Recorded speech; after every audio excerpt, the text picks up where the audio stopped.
keep right to I-710 South Fort Long Beach.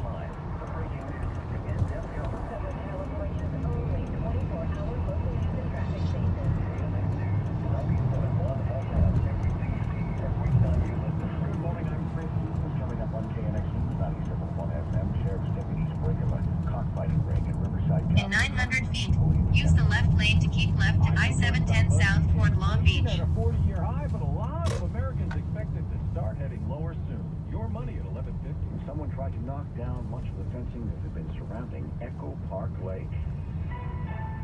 These stories and more in the next 15 minutes. Right now it's 11:45. We hit the freeways. Traffic and weather together every 10 minutes on the 5. This update sponsored by Bob Smith BMW. Here's Tom Grant. South side of the 405. Keep left to I-710 South Fort Long Beach. It is closer to Sherman Way, as I suspected.